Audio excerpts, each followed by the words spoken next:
Hello everyone, বলো সবাই কেমন আছো? সপ্তাহের শুরুটা একটু রিফ্রেশমেন্ট দিয়ে করতে হবে, তো সেই কারণেই তরমুজটা কেটে নিচ্ছি। মা নিচে থেকে পাঠালো। উফ, কি যে দারুণ মিষ্টি ছিল, তোমরা কল্পনাও করতে পারবো না। আসলে কল্পনা করবে কি করে, খেয়েছি তো আমি, তাই না?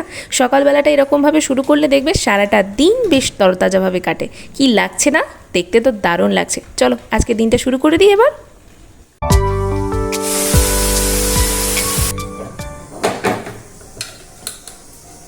Hello everyone, good morning to all of you. আশা করছি তোমরা সবাই ভালো আছো, সুস্থ আছো, আমিও ভালো আছি। একটা রিফ্রেশমেন্ট স্টার্টআপের সাথে সপ্তাহের শুরুটা শুরু করলাম। আশা করছি তোমাদের পুরো সপ্তাহটা এই অস্বস্তিকর গরমে একটু হলেও ভালো যাবে, আশা করা যায়। এবার সূর্যদেব যদি সহায় হন তাহলে নিশ্চয়ই এক না এক সময় মেঘাচ্ছন্ন আকাশ আমরা পাবো। তো চলো আজকের দিনটা শুরু করছি এখন থেকে, আর তোমরা স্কিপ না করে দেখতে থাকো। 6টা সিটি দিয়েছি, তাও জানি না এখনও সিদ্ধ হয়েছে কিনা। যাই হোক, হাওয়াটা খুলে রেখে দিয়েছি, দেখা যাক কতদূর কি সিদ্ধ হয়েছে। চলো ততক্ষণে ঘুগনির বাকি প্রিপারেশনটুকু করে ফেলি। ঝরে পড়ল, তার যোদ্ধার জীবন শেষ হয়েছে। যে দুর্ধর্ষ প্রকৃতি এবং অসীম শক্তি নিয়ে 25 বছর আগে ঘুগনি করতে তো বেশিক্ষণ সময় লাগে না। এই দেখো, এখানে কিন্তু মটর সিদ্ধ হয়ে গেছে 6টা সিটিতেই। আধখানা যে আলু দেওয়া আছে, আর আলাদা করে আলু দেবো না। এবার টমেটোটা মিক্সিতে পেস্ট করব ভেবেছিলাম, কিন্তু করব না আজকে, গোটা টমেটো দিয়েই রান্না করব। তো চলো শুরু করা যাক রান্নার পর্ব এবার। এখানে গোটা গরম মশলা ফোড়ন দিয়ে নিয়েছি। বুঝতেই পারছো, নিরামিষের দিন একটু স্বাদগন্ধ হলে খেতে ভালো লাগে আর কি। যদি না কালকে রবিবার থাকতো তাহলে নিশ্চয়ই একটু পনির খাওয়ার দুঃসাহসিকতা দেখাতাম, কিন্তু না, এই দিনে আর দুঃসাহসিকতা না দেখিয়ে গরমের মধ্যেখানে চলো ঘুগনিটাকেই একটু স্বাদগন্ধে ভরপুর করার চেষ্টা করি। চেষ্টা তো করাই যায়, তাই না? একটু আদা থিতো করে নিচ্ছি, একদম নর্মালি বানাচ্ছি সাদামাটাভাবে। আমি যেভাবে বানিয়ে থাকি ঘুগনি সেরকমভাবে মোটেও বানালাম না, একদম পাতলা পাতলা ঝোল ঝোল মতো করার চেষ্টা, যাতে খেয়ে কোনো রকম কোনো অসুবিধা না হয় আর কি। এখানে মশলাপাতি কষানোর ডান। যত তাড়াতাড়ি তোমাদের দেখাচ্ছি তত তাড়াতাড়ি যদি রান্নাটা হয়ে যেত, কি আনন্দটাই না লাগতো, তাই না? এখানে ছাদেও চলে এসেছি, ওখানে ঘুগনি ফুটতে দিয়ে আমি এখানে ছাদের কাজকর্ম সেরে নিচ্ছি। পাখিদেরকে দানা দেওয়া, গাছে জল দেওয়া, ছাদ পরিষ্কার করা, এক্সেট্রা এক্সেট্রা। কতই না কাজ থাকে বলো তো। তোমাদেরকে এই 20-25 মিনিটের ভিডিওর মধ্যে দেখিয়ে দিয়ে তো আমরা ক্ষান্ত হয়ে যাই, কিন্তু এই কাজ করতে কতই বা সময় লাগে তোমরা জানো। যারা গৃহবধূ আমরা সকলেই জানি কাজ করতে প্রচুর সময় লাগে, কি বলো, তাই না? এখানে ছাদ পরিষ্কার করাও কমপ্লিট করে ফেলেছি। ছাদ না পরিষ্কার করলে একটা সমস্যা হয়, পাখিদের দানা উড়ে এসে পড়ে। তো ছাদ পরিষ্কার হয়ে গেছে, আর এদিকে ঠাকুরের সমস্ত কাপড়গুলোকে ধুয়ে দিয়েছি। বেশ অনেক দিন ধরে জমানো কাজ এটা, আজকে শুকনো হয়ে গেলে আজকেই সমস্তটা পাল্টে দেবো। ওদিকে কাজগুলো সেরে নিলাম, আর এদিকে দেখছি ঘুগনি আমার হয়েই গেছে প্রায়। একটু ঝোল ঝোল রেখেছি, গরমকাল তো পাতলা ঝোল মতো করেছি, বেশি তেল মশলা না, দেখেই বুঝতে পারছো। এর সাথে আজকে হবে হচ্ছে হয় রুটি নয় পরোটা, দেখা যাক কী করতে পারি। তার আগে এই জায়গাটা ক্লিয়ার করি, ঠিক আছে? ওই সেই টুক করে ট্রান্সলেশন হয় না, করতে পারলে ভালো হতো। যাই হোক, পরিষ্কার করে আসছি। তো চলো শুরু করা যাক রান্নাঘরের দ্বিতীয় পর্বের অভিযান। হ্যাঁ, এখন চলবে গোছ কাজ। বেশ অনেক দিন ধরে ভাবছি এই জায়গাটা অর্গানাইজ করব, কিন্তু হচ্ছে আর না। এই গরমে এমন মনে হয় রান্নাঘরটা অতীত, আর পিছন ফিরে তাকাতে ইচ্ছা করে না একবার কাজ শেষ হয়ে গেলে। তো মশলাপাতির কৌটোটাকে ঠিকঠাক করে গুছিয়ে রাখলাম, এবার পুরোটা পরিষ্কার করব, কারণ এই জায়গাটা বেশ অনেক দিন ধরে পড়েই রয়েছে। কাজ শেষ, আমিও আর পিছন ফিরে তাকাই না। এদিকে আমার রান্নাও হয়ে গেছে। তো ঘুগনিটা নামিয়ে নিয়ে রুটি করব না পরোটা করব, এরকম একটা দুশ্চিন্তায় ভুগতে ভুগতে ভাবলাম এই গরমের মধ্যে কি ঠিক হবে রবিবারের পর সোমবারে পরোটা খাওয়াটা? না, নিজের মনকে অনেক কষ্টে বুঝিয়ে রুটির দিকেই মনোনিবেশটা করলাম। আর তার আগে ভাবলাম স্লেভটা পরিষ্কার করে নিই। এই জায়গাটা পরিষ্কার না করলে রুটি করতে আমার অসুবিধা হবে, যেহেতু নিচে অলরেডি আমি অনেক জিনিসপত্র ছড়িয়ে ছিটিয়ে রেখেছি। বুঝতেই পারছো পরিষ্কার করছি সেই কারণে। তো এখানে মশলাপাতির কৌটোগুলো সমস্তটা আমি যা যা ঢেলে ঢুলে রাখার ছিল সমস্তটা রাখলাম। এবার এক এক করে গুছিয়ে সাজিয়ে রাখার পালা। তো দেখে তোমরা অবশ্যই শেষমেশ বলো যে কেমন লাগছে। আচ্ছা, এখান থেকে শুরু করি। হ্যাঁ, মাখানাটা অল্প হয়ে গিয়েছিল, তাই এই কৌটোটাই ঢেলে রাখলাম। ওতে পাস্তা আছে, ওই যে লাল বালতিটা দেখতে পাচ্ছ, ওই ছোট্ট লাল বালতিটা, ওর মধ্যে সমস্ত এক্সট্রা মাসকাবারি রাখা রয়েছে। এতে এক্সট্রা মশলাপাতি আছে, আর এগুলো তো ব্যবহারের জিনিসপত্র। চাল আর ওটসের গুঁড়ো করা আছে। গিয়েছিলাম তো শুধু এইখানে মশলাদানিতে মশলাগুলো ঢালবো বলে, তারপরে কি মন গেল সমস্তটাই গুছিয়ে ফেললাম, পরিষ্কার হয়ে গেল। যেখানে যা খালি ছিল শুধু আনতে হবে নিচে থেকে হচ্ছে 5 ফোড়ন। 5 ফোড়নটা এখানে বাড়ন্ত, 5 ফোড়ন নেই। আর এই তেলের জারটা ঠিক আছে, কিন্তু এখানে যে এই এক্সট্রা তেলটা রয়েছে না, এটা একটা দেখছি আজকে বিকেলবেলা বেরিয়ে আর একটা কন্টেনার কিনে আনতে হবে, নাহলে এইভাবে রাখলে না বড্ড অসুবিধা। নুনের জারটা মাজবো বলে নুনটা এখানে রয়েছে, আর এটা তো কালকে সেই বাড়তি চালটা, যেটা কালকে ভাত করে নেবো। গোছানো জায়গাটা দেখতে যত ভালো লাগছে তার তলাটা দেখো ততটাই অপরিষ্কার। একটা কাজ করতে গিয়ে অনেকগুলো কাজ করে ফেলেছি। গিয়েছিলাম শুধু মশলাপাতি ঢেলে অর্গানাইজ করতে, কিন্তু এখানে যত যা মশলাপাতির কৌটো ছিল সমস্ত মুছে মাছে যেখানে যা খালি ছিল সব ঢেলে ঢুলে রেখে একদম ক্লিন করে ফেলেছি।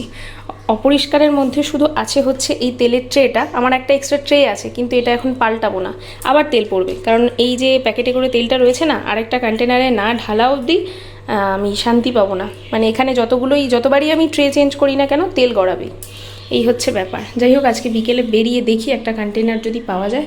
আর এদিকেও বাসনপত্রের ঢাই হয়েছে, মশলাপাতির কৌটোর ঢাই হয়েছে, এটা সব মাজা ধোয়া করতে হবে। বাসনপত্র এখানে গুছিয়ে সুন্দর করে রেখেছি সবটা। আটাটা মেখে না আগে রুটিটা করে নিই, তারপরে এই বাড়তি কাজগুলো করব, নাহলে বড্ড বেলা হয়ে যাবে।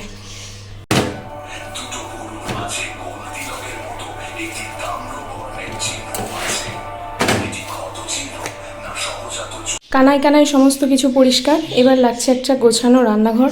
যতটুকু পারতাম ততটুকুই করেছি। বাসনপত্র মেজে উপর দেওয়া, কৌটোগুলো যেগুলো তোমার বের করে দিলাম সেগুলো সমস্ত মেজে উপর দিয়ে দিয়েছি। ওখানে তো রুটিও হয়ে গেছে, খাবারগুলোকে ঢাকা দিয়ে রাখলাম।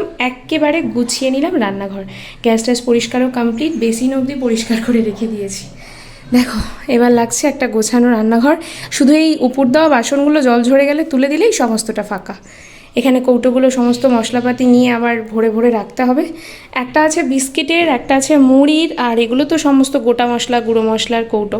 গ্লুকন্ডিটা খালি হয়ে গেছে, কালকে আনিয়েছি একটা 1 কেজির, তার সাথে আবার একটা নাইসিল ফ্রি দিয়েছে, তো ওই জন্য এই কৌটোটাকে মেজে দিলাম। এটা তো খালি হয়ে গিয়েছিল কালকে। চলো এদিকের কাজকর্ম শেষ। ঘরের জানলা খোলা হয়নি, গাছটায় জল দিয়ে আগে চলো। পাখিদেরকে স্নান করিয়ে ফাইনালি ঘরটাও মুছে নিয়েছি, আর কোনো কাজ বাকি নেই ওপরের ঘরে। এবার নিচের ঘরে যাব, ঠাকুরকে আসন দেবো। ঠাকুরের কাপড়গুলো দেখলাম সমস্তটাই শুকিয়ে গেছে কাজ করতে করতে। বোধহয় তোমাদের দাদাভাইও চলে এসছে বাড়ি। তো নিচে যাই, ঠাকুরকে আসন দিই। তার আগে একবার স্নানটা সারতে হবে, কারণ প্রচণ্ড গরম লাগছে। যাই হোক, আবার নিচে গিয়ে তোমাদের সাথে দেখা হবে, কেমন?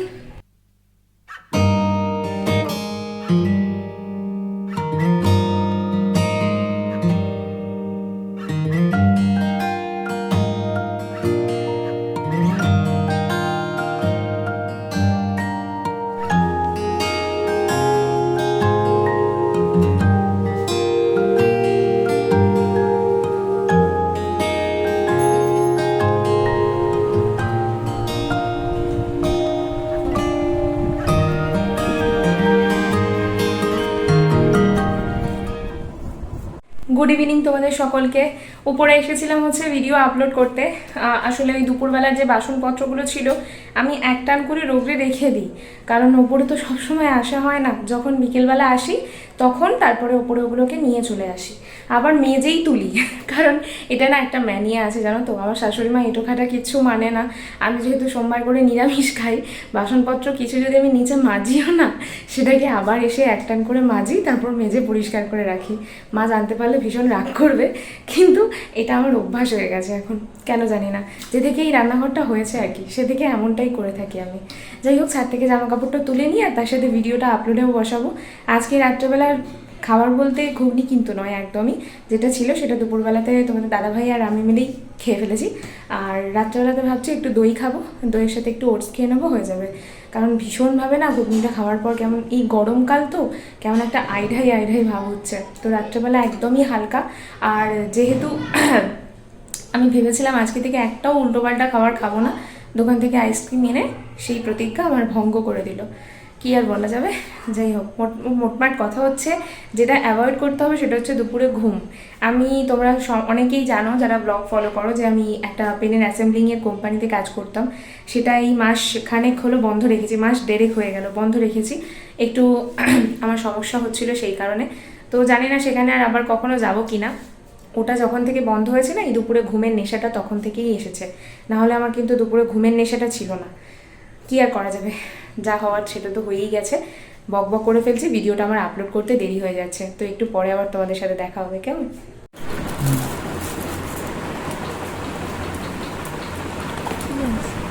লাড্ডু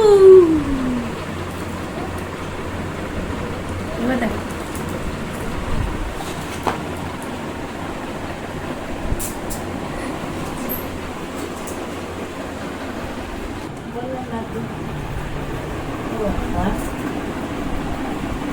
কষা মাংস, হ্যাঁ কষা মাংস। আর কাজু বরফি দিতে পারে নাকি? শুধু লাড্ডু বলবে কাজু বরফি চেয়েছে। আমার কাজু বরফি বাবা। হ্যাঁ আগে নিয়ে আসছো তো কাজু বরফি। কাজু বরফির দাম জানো? কি হচ্ছে দাম তো ওরাই তো দিত। এখন দাম অনেক বেড়ে গেছে, তাই জন্যই আর দেয় না। তাও 10 টাকা 15 টাকা তো হবেই। হ্যাঁ, আরো বেশি ছাড়া কম না। আবার লোকাল হলে তো ঠিক আছে 15 টাকা, কিন্তু ওই হলদিরাম, ভুজিওয়ালা, তোমার ছেলে তো খাবে না, তোমার ছেলে খাবেই না, ও তো পছন্দই করে না, একদম ভালোবাসে না, একদম ভালোবাসে না। হ্যাঁ না, একটু গালে খাইয়ে দিচ্ছে মা, নাও। বাবা বাবা, এই যে এটা প্রমাণ হিসেবে রেখে দিলাম। আর কখনো পিসিকে যদি কমপ্লেন করো এই ভিডিওটা দেখিয়ে দেবো। এই তো মা ভালোবাসি, আদর করে খাইয়ে দেয়, খালি বদনাম করে মাইনে। হ্যাঁ क्या बोला तुमने, क्या बोला? এইসব রোজ রোজ পাওয়া যায় না, কালকে আর পাবো না, আজকে মিস করে দিল সব। বাবা হাসিটাও দিল টিভিতে। সারাদিন অনেক গল্প আড্ডায় দিনটা কেটে গেল। আজকের মতো ব্লগটা এখানে শেষ করব। তবে বলে রাখি, টক দইয়ের অভাবে আর রাত্রেবেলা ডিনারটা সারতে পারলাম না, ম্যাগি দিয়েই শেষ করছি। সবাই ভালো থেকো, সুস্থ থেকো।